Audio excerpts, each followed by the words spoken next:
Vientos. Bien, buenas tardes. Vamos a dar paso a la tercera plática del último día del coloquio. Les agradecemos que estén aquí presentes. Tenemos hoy al compañero Adrián Centeno, quien nos va a hablar de factorización.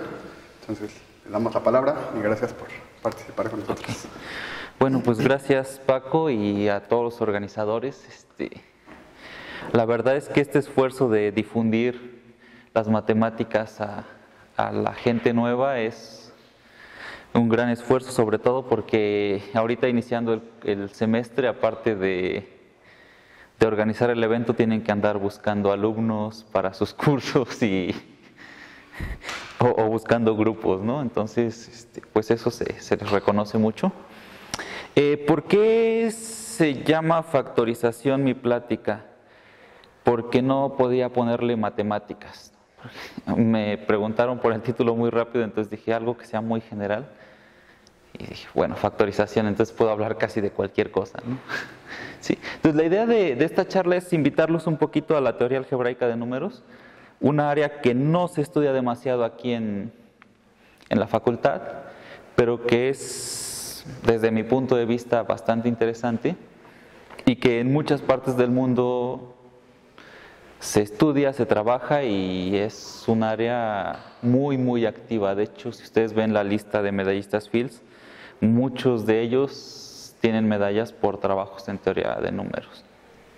Sí, entonces, para esto quiero empezar hablando de un problema de teoría de números, pero mucho más básico de lo que podemos abordar en teoría algebraica de números. Entonces, pensemos en la siguiente sucesión. 5, que es 1 más 4, ¿sí se ve?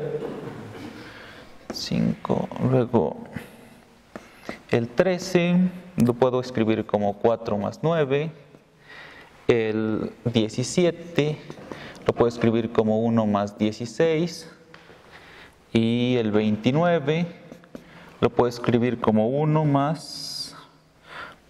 4 más 25. ¿Sí? Entonces, más o menos así es como uno empieza a veces a sacar resultados en teoría de números. Agarra uno la cajita de números enteros, los tiramos al piso y vemos si tienen alguna propiedad y a partir de ahí empieza uno a trabajar. ¿Sí? Entonces, ¿qué propiedades ven aquí interesantes? Pues que todos estos números que escribí aquí, 5, 13, 17 y 29, son números primos. ¿Sí? Y además, estos cuates de aquí en realidad son 1 al cuadrado más 2 al cuadrado. Esto es 2 al cuadrado más 3 al cuadrado. Esto es 1 al cuadrado más 4 al cuadrado. Y esto es 2 al cuadrado más 5 al cuadrado. ¿Sí? Entonces el patrón que podemos ver aquí es que, en principio, si tenemos P un número primo, al menos para estos, lo podemos escribir como suma de 2 cuadrados enteros. Entonces una pregunta natural y casi inmediata es, ¿será que todos los primos se pueden escribir como suma de 2 cuadrados? Y aunque para fines prácticos esa cuestión no es muy interesante, por ocio de teoría de números, pues es bastante interesante. ¿Sí? ¿Cuándo podemos escribir un número primo como suma de 2 cuadrados? Entonces, pues vamos a empezar a ver cómo serían aquellos primos que pudiésemos escribir de esta forma. ¿Sí? Entonces, primero vamos a excluir al 2, como siempre, porque el 2 es un primo horrible. ¿Sí? Y de hecho el 2 iba a cumplir esta propiedad, entonces lo podemos excluir. 2 lo pueden escribir como 1 más 1, ¿no? Que es 1 al cuadrado más 1 al cuadrado. Entonces voy a centrarme en primos impares. ¿Sí? Entonces, si tengo un primo, si P es impar, y lo puedo escribir de la forma a cuadrada más b cuadrada, una pregunta más o menos rápida es, ¿de qué forma tendrían que ser estos enteros? Entonces, como este es un primo impar, al menos uno de estos dos factores tiene que ser impar y el otro par. ¿Sí? Entonces, Alguno de los dos tiene que ser impar y el otro par. Entonces, P debería de poder escribirse como algo de la forma 2 a la K al cuadrado más 2 a la K más 1 al cuadrado. Cualquier par al cuadrado es par y cualquier impar al cuadrado es impar. ¿Sí? Si desarrollamos esto, bueno, aquí no necesariamente la misma K, ¿no? Una L. ¿Sí? Si desarrollamos esto, tenemos algo de la forma 4K cuadrada más 4L cuadrada más 4L más 1. Entonces, en realidad, esto se puede escribir como 4 por algún entero alfa más 1. Y lo que acabo de ver aquí es que para que tenga la esperanza de poder escribir un primo de esta forma, ese primo tendría que ser congruente con 1 módulo 4. ¿Sí? Recuerdan que la relación de congruencia es básicamente esto que tengo aquí ya, ¿no? ¿Sí? Entonces, ya estoy reduciendo un poquito mi búsqueda. Ya sé que los que son congruentes con 3 módulo 4 no pueden escribirse de esta forma. ¿Sí? Y sí hay muchos que son congruentes con 3 módulo 4. De hecho, más o menos la mitad, ¿no? Por ejemplo, el 3, el 7, etc. ¿Sí? Entonces, pues vamos a centrarnos en averiguar cuáles de los primos que son congruentes con 1 se pueden escribir de esta forma. Hasta aquí solo tengo pistas. O sea, yo sé que si lo puedo escribir de esta forma, tendría que ser congruente con 1. Pero todavía no sé si el hecho de ser congruente con 1 módulo 4 implique que siempre puede escribirlo de esta forma. ¿Sí? Entonces este es un problema muy sencillito de entender. Problemita que incluso se los podrían plantear en la secundaria. Pero a la hora de resolverlo se pone un poquito difícil. Entonces vamos a pensar primero en un problema un poco más sencillo. Imagínense que queremos escribir a P como suma, en lugar de como suma de 2 cuadrados, escribirlo como diferencia de 2 cuadrados. Entonces, este problema podemos convertirlo en el siguiente problema. El que P se puede escribir como diferencia de 2 cuadrados, donde A y B son enteros, es equivalente a que este binomio se pueda factorizar como A más B por A menos B con A y B en los enteros. ¿Sí? Pero bueno, este no es el problema que quiero resolver yo. El problema que quiero resolver es el siguiente. ¿Cuándo puedo escribir un primo como suma de 2 cuadrados? Entonces, si quisiéramos traducir, copiar un poco esta idea a este problema, tendríamos que buscar una manera equivalente de cómo poder factorizar este bicho.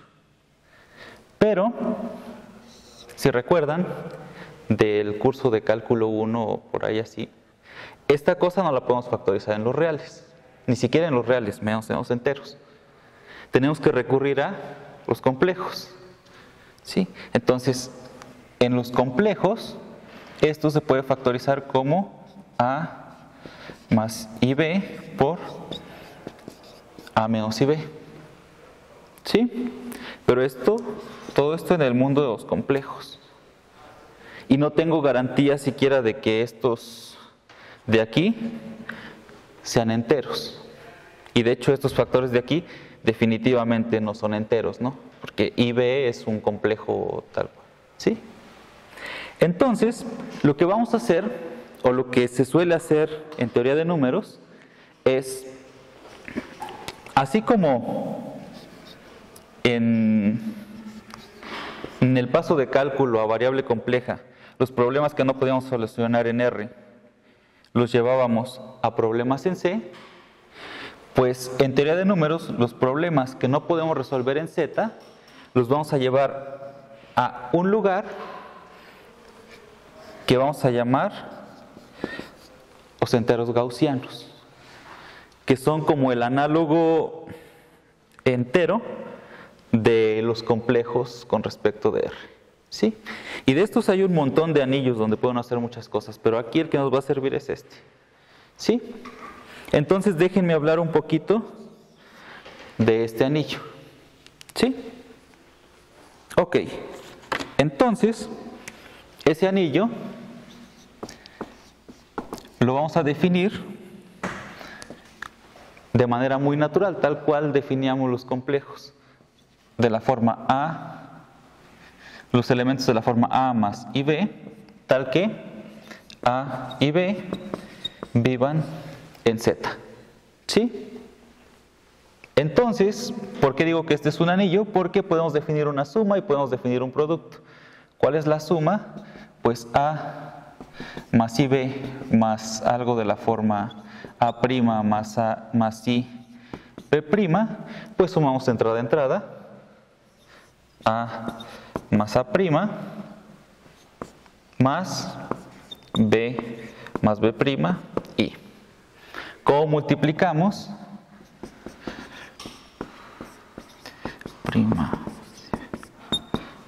Pues multiplicamos como si estuviéramos multiplicando polinomios en una variable I. Entonces sería A por A' menos B por B'. Este por este, recuerden que aparece un menos porque estoy multiplicando con la I, más I por A B' más A' B. ¿Sí? Entonces tengo una suma, tengo una multiplicación, tengo un elemento 0 ahí, que pues es básicamente el 0 que teníamos, porque el 0 lo podemos escribir como 0 más I, y tenemos un 1, porque el 1 de nuevo lo podemos escribir como 1 más 0 por I. ¿Sí? Entonces este cuate es un anillo. De hecho, conmutativo y con unidad. ¿Sí? Ok, entonces, antes de seguir hablando de este anillo, déjenme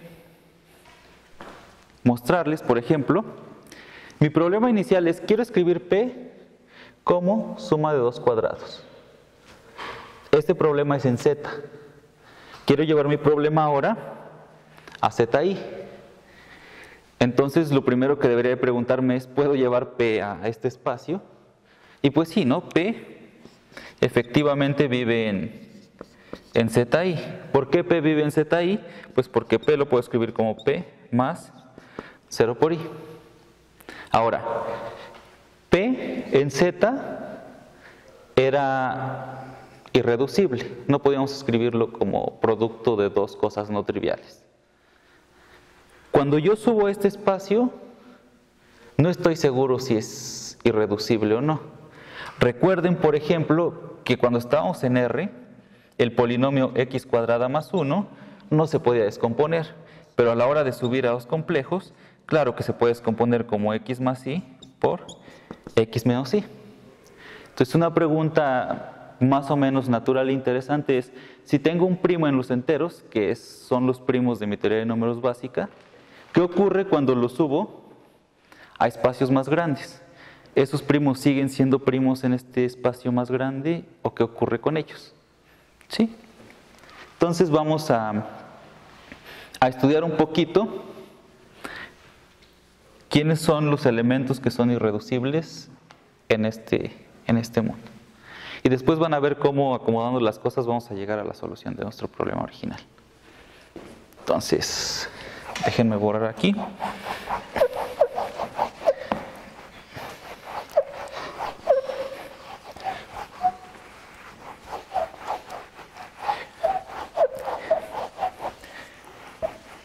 Entonces, antes de continuar, déjenme dar un par de definiciones de teoría de anillos. Bueno, hablando de que esto es para orientarlos en qué materia ven cada cosa, todo esto de teoría de anillos se puede ver en Álgebra Moderna 2. y posteriores. Entonces, déjenme dar dos definiciones. Si yo tengo un elemento X en A, un anillo con unidad, si no tienen idea de qué es un anillo, pueden pensar en los enteros, ese es un bonito ejemplo de anillo y con eso trabajar, o en aquel que acabo de definir, ¿sí? Entonces, si tengo un elemento en un anillo con unidad, bueno, anillo con 1, entonces voy a decir que X es unidad, por eso borré lo de la unidad, es unidad en el anillo si existe otro elemento en el anillo tal que cuando ustedes multipliquen X por X', esto les dé el 1. Es decir, algo es unidad si es invertible en el anillo. Esto no pasa siempre cuando estamos hablando de anillos. Por ejemplo, cuando estamos en los enteros, ¿quiénes son las unidades de los enteros? Las unidades las voy a anotar con una X acá arriba. Pues las unidades de los enteros solo son el 1 y el menos 1. Son los únicos que tienen inverso multiplicativo en Z. Ok, entonces este concepto de unidad yo lo necesito porque necesito definir la noción de ser primo o la noción al menos de ser irreducible en este espacio.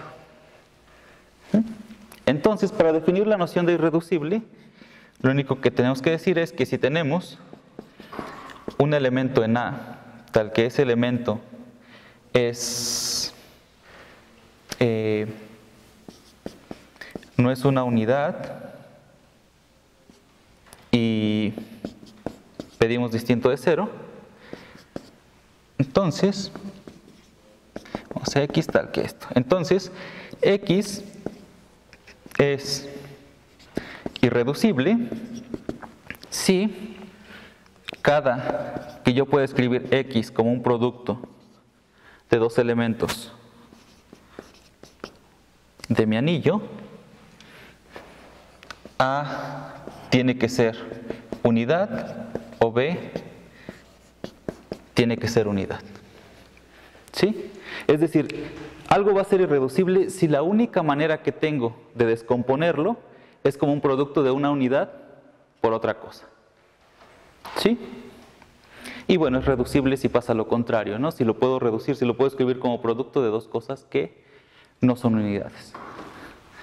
Entonces, nada más déjenme checar mi guión para no salirme tanto.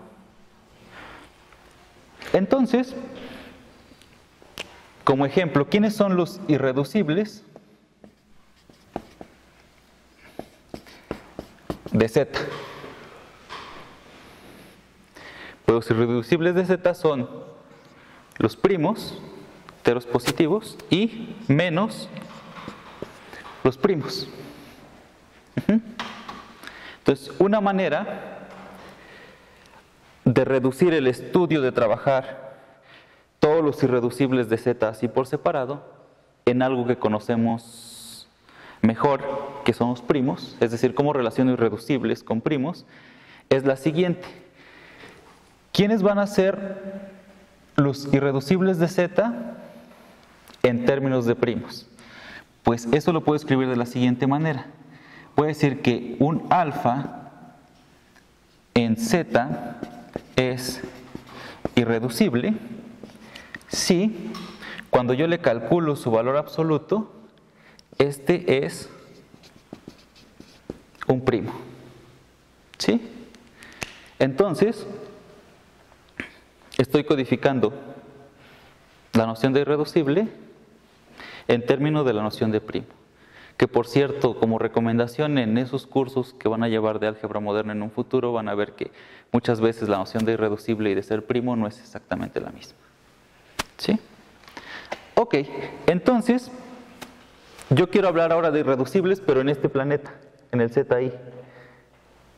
¿Cómo le hago? Pues me gustaría poder hablar de eso en términos de algo que conozco mejor. Entonces voy a tratar de definir una especie de valor absoluto, pero para este espacio. Y en términos de ese valor absoluto voy a empezar a poder decir cosas de la irreducibilidad. Entonces, ¿cómo vamos a definir ese valor absoluto? O bueno, no es como tal un valor absoluto, sino va a resultar ser el cuadrado de un valor absoluto, pero me va a servir.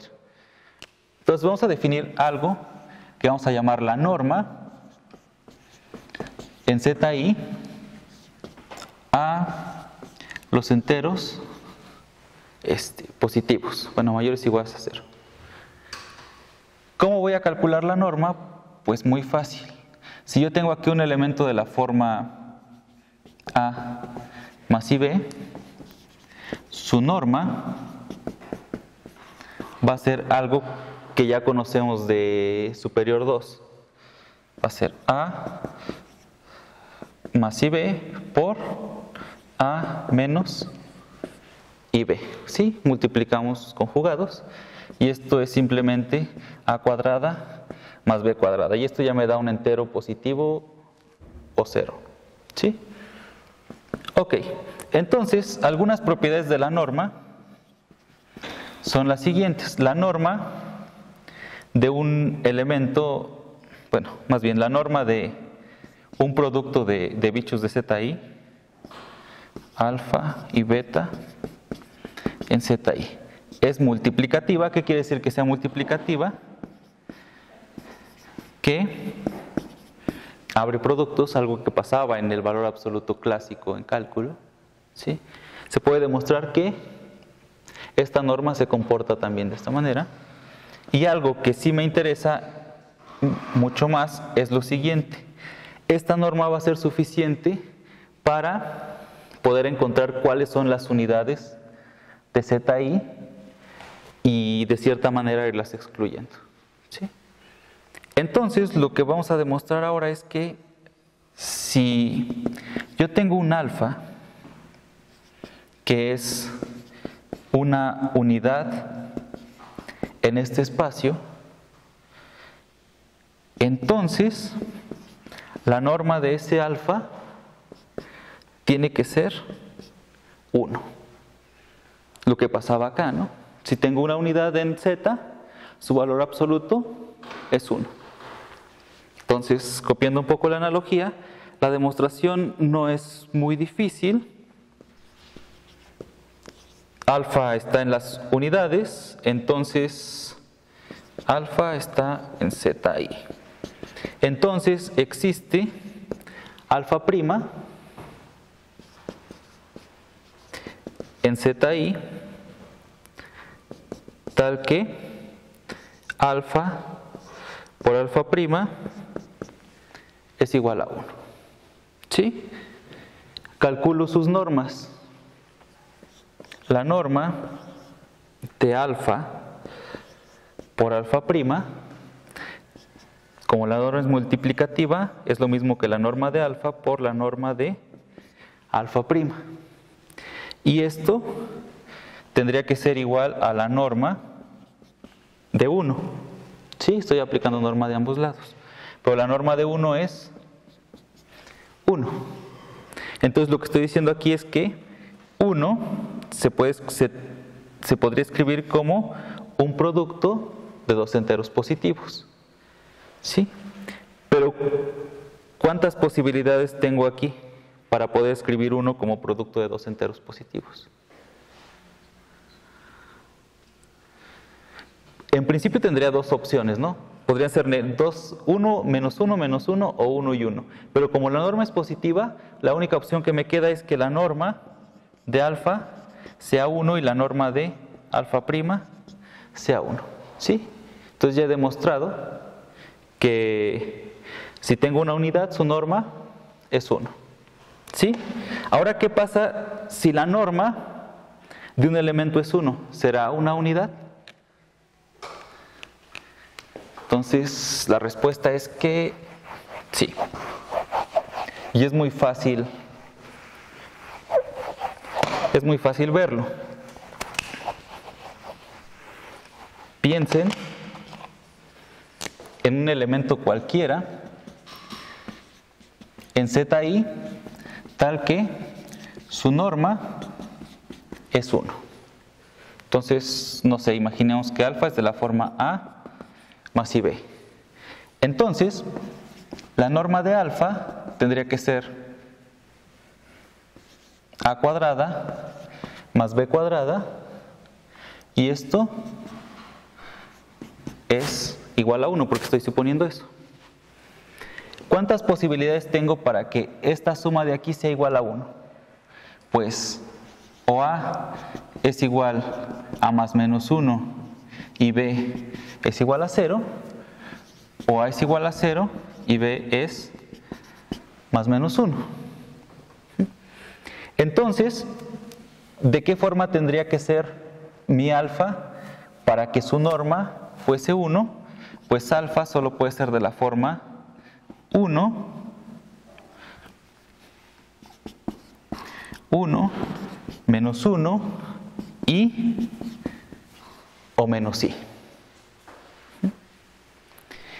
¿Y estas cosas son unidades? Sí, cada una de ellas es unidad. ¿Por qué? Porque 1, su inversa es 1, la inversa de menos 1 es menos 1, etc. ¿Sí? Entonces, de hecho, este es mi conjunto de unidades de ese espacio. ¿Sí? Entonces, más allá de probar que si tengo un elemento con norma 1, entonces sí tiene que ser unidad, estoy de hecho caracterizando las unidades. ¿Sí? ¿Y todo esto para qué? Pues porque estas herramientas ahorita me van a servir para lo que quería hacer, que ya se me olvidó qué es. Ok. Entonces, regresemos al problema inicial. El problema inicial era escribir un número primo, que ya vimos que tiene que ser congruente con 1 módulo 4, escribirlo de la forma a cuadrada más b cuadrada con a y b enteros. Entonces, podemos afirmar que nuestro problema, el problema inicial, es equivalente a demostrar que P no es irreducible en ZI. ¿Por qué? ¿Qué significaba ser irreducible? Pues que si lo podíamos factorizar, la única manera de factorizarlo era factorizarlo en algo de la forma A por B, donde A o B es una unidad. Entonces, si P no es irreducible, ¿qué quiere decir? Pues quiere decir que P se puede escribir como alfa por beta con alfa y beta en ZI, y además alfa y beta no unidades. ¿Sí? Porque si alguno de estos dos es unidad, entonces no estoy probando que es reducible, solo me estoy haciendo güey. ¿Sí? Entonces puedo excluir las unidades. Pero, ¿qué quiere decir que estos dos factores no sean unidades? Pues que la norma de alfa es distinta de 1 y la norma de beta también es distinta de 1. Entonces vamos a pensar un poquito en la norma de P. La norma de P es P cuadrada. ¿Sí? Pero yo sé que P lo puedo escribir como alfa por beta. Entonces esto es la norma de alfa por la norma de beta. Pero además sé que la norma de alfa y la norma de beta son distintas de 1.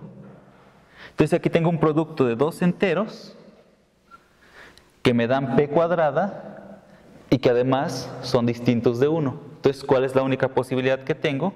Pues que la norma de alfa sea igual a P y la norma de beta sea igual a P. ¿Sí? Ahora, si alfa es de la forma A más IB, entonces lo que acabo de probar es, si existe esta factorización, entonces la norma de alfa es igual a P, y entonces P, que es igual a la norma de alfa, se puede escribir como A cuadrada más P cuadrada. ¿Sí? Entonces, si podemos demostrar que P no es irreducible en ZI, terminaríamos demostrando que P se puede escribir como suma de dos cuadrados.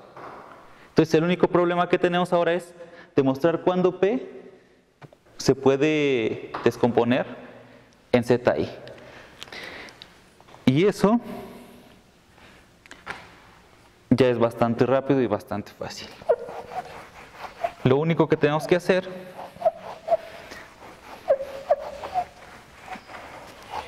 es aprovecharnos de un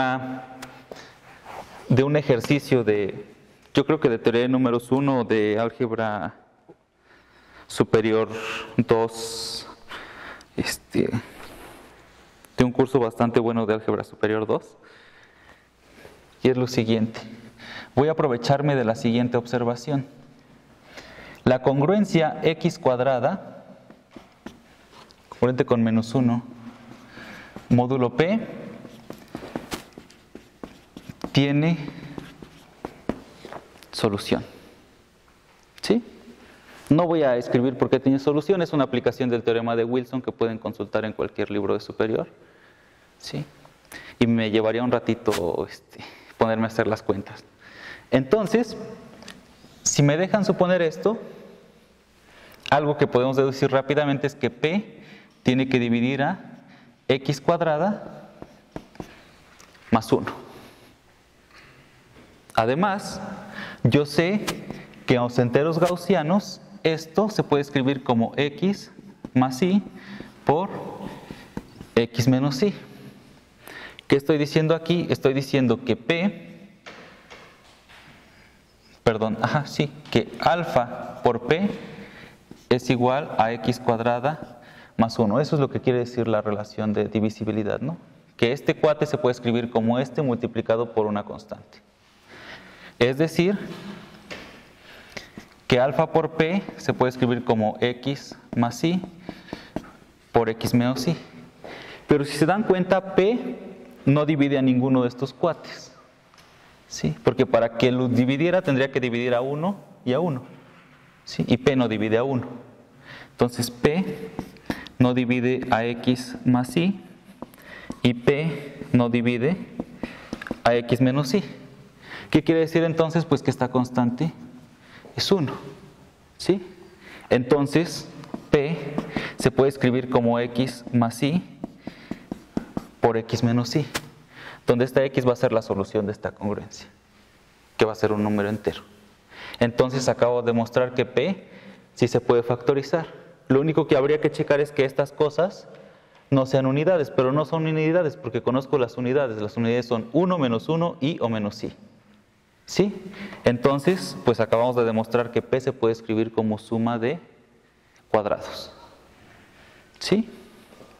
Entonces, ya nada más para terminar, este es un ejemplo para ilustrar un poquito cuál es la idea de estudiar teoría algebraica de números. La idea de estudiar teoría algebraica de números es, si no puedo resolver un problema en los enteros, me invento un anillo un poquito más grande y trato de resolver mi problema en ese anillo más grande. ¿Sí? Entonces, una pregunta natural, por ejemplo, sería, ¿cuándo puedo escribir P como suma de A cuadrada más 5B cuadrada, por ejemplo? ¿Sí? ¿Y qué se nos ocurriría ahí? Pues en lugar de subirlo ahora a ZI, subiríamos nuestro problema a un bicho que se llama Z raíz de menos 5. Sí, hace rato teníamos un 1 aquí y lo que hicimos fue subirlo a Z raíz de menos 1. Entonces, si quiero resolver algo de este estilo, pues lo subo a algo de este estilo. Pero ¿qué creen? Se van a encontrar con problemitas en algo de este estilo. ¿Qué tipo de problemitas se van a encontrar? Cuando hablamos aquí de descomponer SP, hablábamos de factorización. de factorización única. ¿Qué nos asegura que en este espacio voy a poder tener de nuevo factorización y que esa factorización sea única? Pues de hecho nada. Por ejemplo aquí, el 21 lo pueden escribir como 3 por 7, pero también lo pueden escribir como, déjenme checo porque siempre se me olvida, como 1 más raíz de menos 5 por 2 por 1 menos raíz de menos 5 por 2. Si hacen las cuentas, ambos productos dan 21. Entonces ya no tenemos factorización única. ¿Cuál fue la diferencia entre este bicho y este bicho? Pues en principio nada más el numerito. Pero invitándolos un poco a explorar el mundo de teoría algebraica de números, lo que realmente causa problema es que si ustedes pintan en el plano este bicho,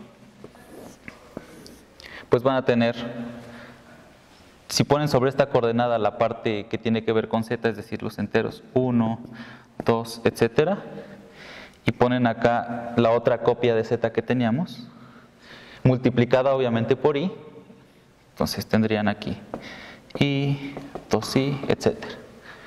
Entonces tenemos un rectangulito, ¿sí? Este rectangulito, si identifican este lado con este lado, obtienen un tubo, ¿sí? Agarro este lado y lo pego con este lado, ¿sí? Y ahora, si pego estas dos orillas, lo que obtengo es una donita, ¿sí? A esta donita le podemos calcular su volumen, que es más o menos lo mismo que calcular el área de este cuadrito. ¿El área de este cuadrito cuánto es? 1. ¿Qué pasa si pensamos ahora en este? En este, lo que nos generaría sería algo de la forma 1, 2, 3, etcétera, pero aquí nos generaría algo de la forma raíz de menos 5, 2, raíz de menos 5, etcétera. Con esto podemos construir otra donita, pero una donita un poco más alargada. Calcular el volumen de esa donita ya no es 1. A ojo de buen cubero, esto sería más o menos raíz de 5. ¿Sí? Entonces resulta, y los invito a mirar en los cursos de teoría algebraica de números, que el problema que hay entre que en este bicho podamos tener factorización y que sea única, y que aquí no tengamos factorización única, va a ser que el volumen de la donita generada por pintar esta retícula sea distinta de 1. ¿Sí? Entonces ahí van a encontrar una conexión muy muy profunda entre geometría, que es construir esas donitas, análisis, que es calcularle el volumen a esas donitas, y cómo todo ese bicho geométrico analítico influye en la factorización de estos espacios. ¿Sí?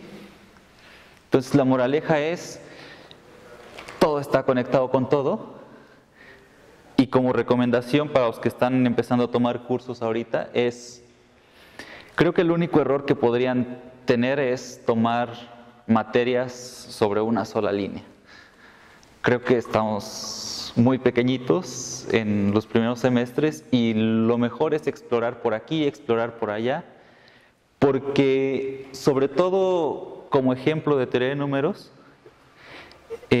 muchas veces las soluciones las encontramos en mundos donde ni siquiera nos lo esperábamos.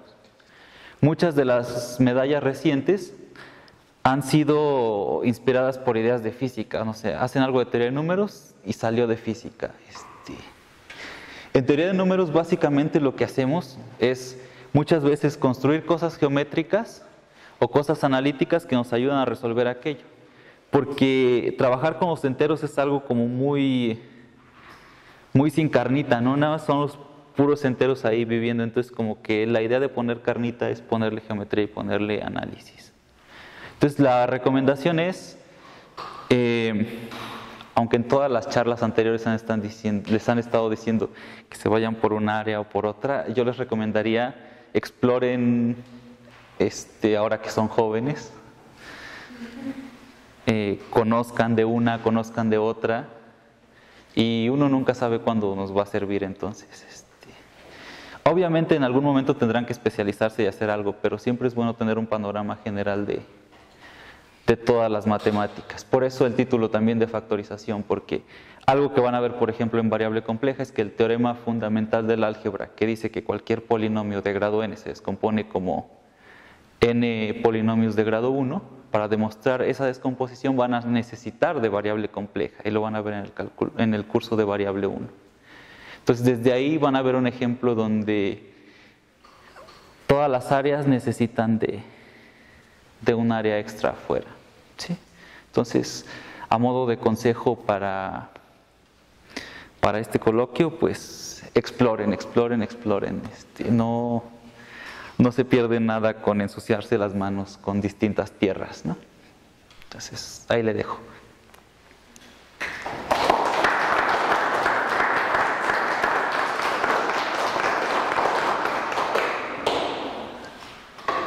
Le damos las gracias a Adrián. ¿Tienen alguna pregunta o comentario?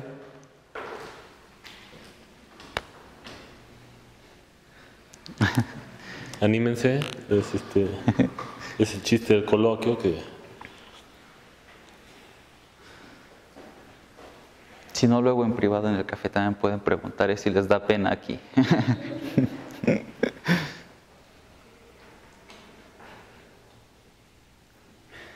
Bueno. Bueno, si no hay preguntas, yo sí tal vez, ya lo dijiste, si fue el caso, porque tuve que ir a ver unas cosas, y si no,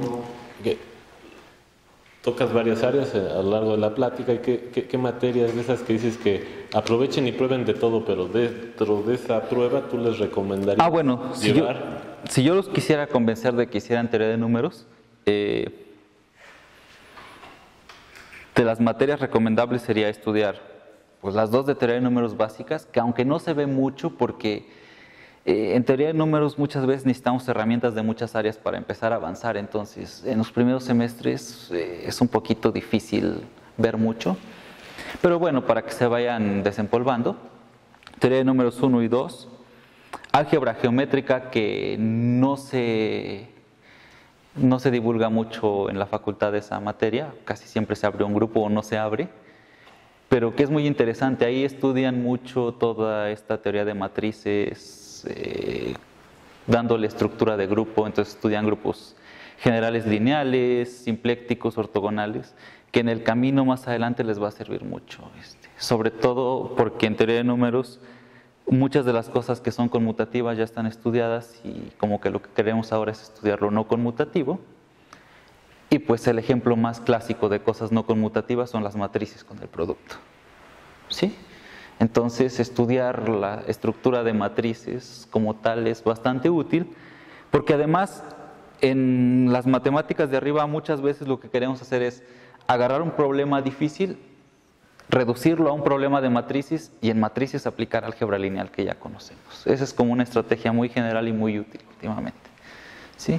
Entonces, esas serían las recomendaciones para el primer bloque: dos teorías de números, álgebra geométrica, y la otra elijan para explorar.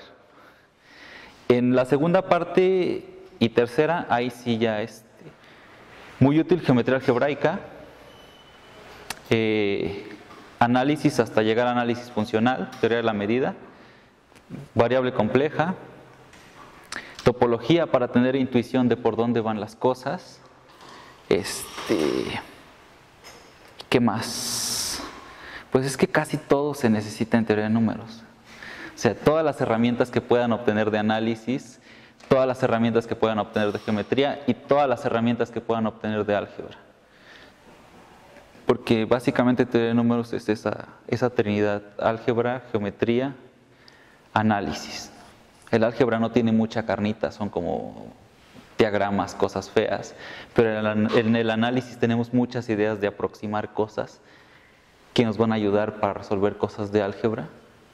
Y en la geometría tenemos muchas maneras de ver las cosas. Cosas que no podían ver en álgebra o en análisis, cuando las ponemos en un bicho geométrico, se pueden ver y podemos agarrar intuición de cómo trabajar las cosas, después regresarlas. Entonces, las modernas, si se abre algún seminario de álgebra donde vean teoría de números o álgebra homológica, es muy recomendable. Y bueno, en el otro video de YouTube está una lista más completa de qué podrían llevar para estudiar teoría de números. Sí. Gracias, Adrián. ¿Alguna otra pregunta? Sí. Oye, de repente, no sé, como que da la impresión de, bueno, un poco históricamente hablando, después de la prueba de Weiss, bueno, recientemente, o sea, como que hubo mucha euforia, ¿no? De nuevo por la teoría de números. ¿Crees que ahorita sea como, o sea, haya algún gigante más que deba caer para que continúe esa parte, o crees que Pues hay muchos desarrollos en teoría de números, un poco en la línea de Weiss, últimamente entre sus alumnos, pero cabe destacar, hablando de gigantes que han aparecido, a un cuate que se llama Peter Scholze, que pueden buscarlo en Google y van a encontrar cosas de él. A partir del 2011 crea algo que se llama teoría de espacios perfectoides, que viene a darle como una renovación a todo lo que ya se sabía de geometría algebraica a la Grothendieck, y que hasta el momento ha probado que puede resolver muchísimas cosas de teoría de números que estaban atoradas desde hace un buen rato, cosas mucho más generales que lo que hace Wiles, por ejemplo, usando sus técnicas. Entonces, pues echarle un ojo a este tipo, que lo más probable es que el próximo año gane la medalla Fields para empezar. Entonces, si quieren seguir a uno de los grandes, yo creo que va a ser de los grandes de este siglo, Peter Scholze es y aparte tiene 20 y tantos años, es un chavito. en el ramo de ganar la Fields? Sí, pero está en el, de hecho me atrevería a decir, aunque salga en YouTube, ni modo si me quemo, que no solo está en el rango de la medalla Fields, sino está en el rango de la gente fuertísima, como gente de estilo Grothendieck, Serre y tal, ¿no? O sea, más allá de la medalla Fields, ¿no? Le dicen el oráculo de la... Sí, justo, hay una nota muy bonita por ahí en internet. De Quantum, creo. De Quantum, exacto. Que hace una reseña muy, muy padre de este chico y de todo lo que está haciendo y como que hacia dónde van las matemáticas con él. Porque, pues sí, básicamente está causando una revolución fuerte ahorita en todo este mundo de la geometría aritmética. Y mencionabas que también hay algunas materias de física que probablemente están vinculadas con... Sí. Hay cosas por ahí de teoría de campos cuánticos y otras cosas que se llaman fibraciones de Hitching, que le ayudaron, por ejemplo, a Bao Chaoong Go, que es un medallista Fields del 2010, a resolver un problema de teoría de números que estaba muy atorado, que se llama el lema fundamental. Y lo que él platica es, aunque no he visto la demostración a fondo porque no sé casi nada de física, es que lo que hizo fue copiar una idea física tal cual, y resulta que esa idea física se comporta de manera muy, muy parecida a lo que necesitaba para demostrar este lema fundamental. Y aunque tenga nombre de lema, pues le hizo acreedor a una medalla Fields. Entonces debe ser un lema bastante choncho. De hecho, la historia dice un poco que Langlands, cuando estaba escribiendo de sus conjeturas, ese lema lo dejó así como un ejercicio para algún estudiante. Dijo, este se ve fácil y seguro sale. Pero pues ya después empezaron a trabajar y no salía y mira, llevó a que al que le salió se ganara una medalla Fields. Entonces, de ahí el nombre del lema, ¿no? Sí, y bueno, estas cosas del programa de Langlands, que son cosas bastante más avanzadas, ahora están pensándose un poco en el mundo de algo que se llama programa de Langlands geométrico, que realmente lo que hace es codificar un poco muchas ideas de de física. Pueden ver en YouTube el video de Edward Frenkel, que es una persona que trabaja muchísimo en física de la serie. Él da un panorama mucho más claro de lo que yo les podría decir sobre este programa de Langlands geométrico y su conexión con física. Es otra recomendación. Vean las notas de Scholze y vean a Frenkel en YouTube. ¿Alguna otra pregunta?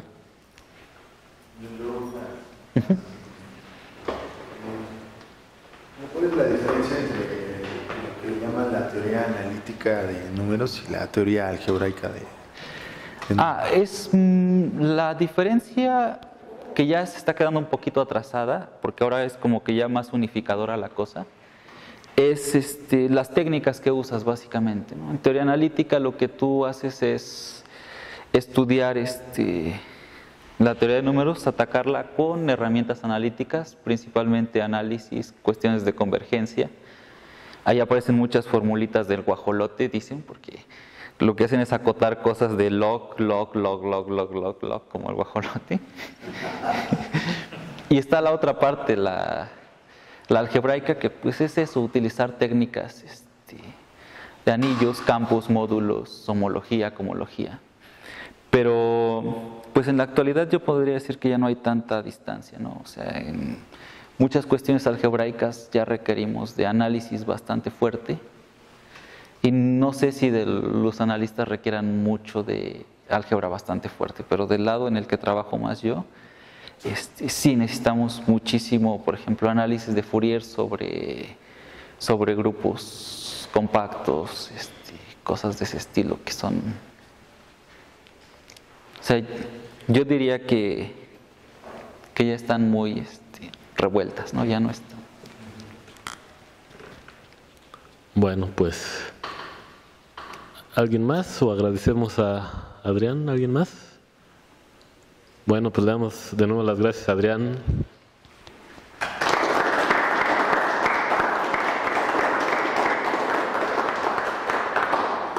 Ya, déjame borro esto para